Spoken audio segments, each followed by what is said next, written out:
आपल्यासोबत बोलण्यासाठी उदयनराजे भोसले आहेत।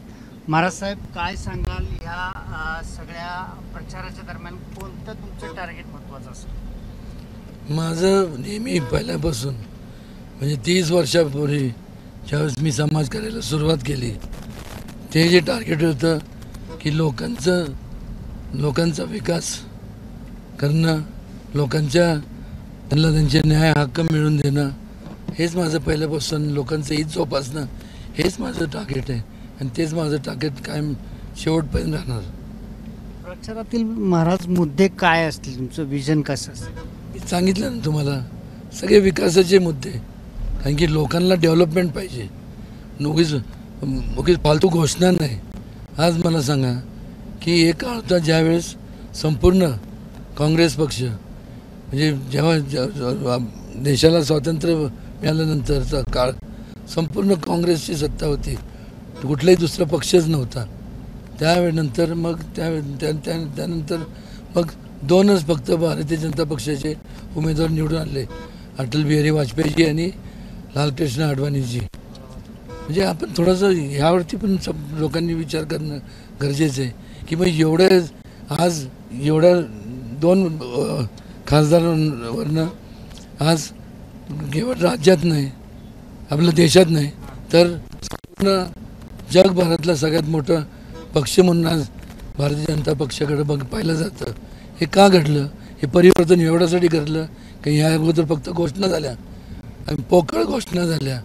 ह्या गेल्या 10 वर्षाचा कालावधी जर आपण पाहिला तर त्या 10 वर्षाच्या कालावधीमध्ये जे डेव्हलपमेंट झाले, महिलांचे सक्षमीकरण असेल, तरुणांच्या डेव्हलपमेंट करता मेड इन इंडियाचं प्रोजेक्ट असेल किंवा त्या स्पोर्ट्स ॲक्टिव्हिटीज असतील, वेगवेगळ्या क्षेत्रात सायन्स अँड टेक्नॉलॉजी असेल, हे म्हणजे सगळ्या वेगवेगळ्या फॅकल्टीजमध्ये जे आपल्याला जी प्रगती झालेली पाहायला मिळते। हे इंग्लिशमध्ये म्हण आहे, सीइंग इज बिलिव्हिंग, म्हणजे जे आपण बघतो त्याच्यावर विश्वास ठेवा। महाराज साहेब, मला एक कळत नाही आहे की राज्यातले खूप मोठे मोठे नेत्यांचं लक्ष साताऱ्यामध्ये आहे, जसं की शरद पवार असतील, ह्यांनी तुम्हाला टार्गेट करण्याचं कारण काय असेल? एक लक्षात घ्या, सातारकडं आज नाही, पहिल्यापासून सातारा जिल्हा म्हणजे महाराष्ट्राचं नाक आहे, नाक। कारण आपल्याला सांगतो की सातारा ही मराठ्यांची राजधानी, म्हणजे मराठा साम्राज्याची म्हणण्यापेक्षा रयतेच्या साम्राज्याची राजधानी, आणि त्यामुळं ह्या राजधानीतून स्वातंत्र्याची चळवळ, स्त्री शिक्षण संस्थेची चळवळ, सत्यशोधक चळवळ, क्रांतिसिंह नाना पाटलांची पत्री सरकारची चळवळ, अनेक चळवळी ह्या भूमीत जन्माला आल्या। आणि ह्या जिल्ह्यांनी केवळ महाराष्ट्राला दिशा देण्याचं काम केलं नाही, तर देशाला सुद्धा दिशा देण्याचं काम केलं चव्हाणसाहेबांच्या रूपाने आज। आणि अनेक जे दिग्गज लोक जे ह्या संपूर्ण नेतृत्व केलं, आणि त्यामुळं स्वाभाविक आहे की ह्या महाराष्ट्र सातारकडं खूप सगळ्यांचं लक्ष असणारा। महाराज साहेब, तुम्ही ह्या सगळ्यांना चितपट करायची पूर्ण तयारी केली होती? नाही, चितपट म्हणण्यापेक्षा मी चितपट करायची तयारी करण्याचा विषयच उद्भवत नाही, लोकच करणार।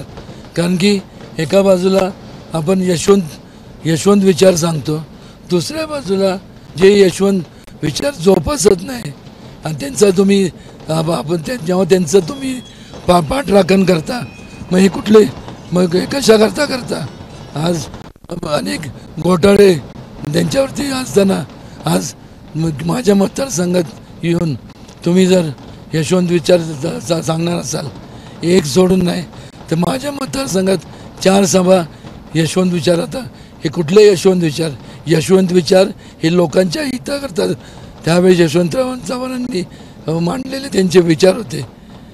कुठल्या घोटाळ्याला दडवण्यासाठी यशवंत विचार जर आपण वापर करत असेल तर लोकच त्यांना चारी मुंड्या चित करतील। या अगोदर सुद्धा फार पूर्वी जी अण्णा कदम त्यावेळेस जावळीचे लोकप्रिय आमदार होते, ते असताना सुद्धा त्यांनी असंच काहीतरी हे केलं, त्यावेळेसुद्धा पोटनिवडणूक होती. 20पेक्षा अधिक सभा त्या एक छोट्याशा आमदारकीच्या जावळी मतदारसंघात घेतल्या. तिथंसुद्धा असंच काहीतरी यशवंत विचार म्हणजे यशवंत विचार खरंच जरूर सांगावेत, पण नको त्या लोकांसाठी जेव्हा आपण यशवंत विचारांचा विचार करतो तिथं काय घडलं, एवढ्या सभा घेऊनसुद्धा तिथंसुद्धा लोकांनी जी अण्णा कदम ज्यांच्या विरोधात या यशवंत विचारांच्या सभा घेतल्या गेल्या होत्या कारण नसताना त्यांनाच निवडून दिलं. आणि यशवंत विचार म्हणजे लोकहिताचे विचार, एवढंच मला या ठिकाणी सांगावंसं वाटतं. महाराजांनी आता आपलं या निवडणुकीच्या प्रचारातलं विजन सांगितलंच, मात्र यामध्ये ज्या काही शरद पवारांच्या सभा होणार आहेत त्याच्या अनुषंगानेही त्यांनी याबाबत टीका केली आहे. कॅमेरामॅन निलेश शेवाळेसह राहुल तपासे, एबीपी माझा, सातारा. एबीपी माझा, उघडा डोळे बघा नीट.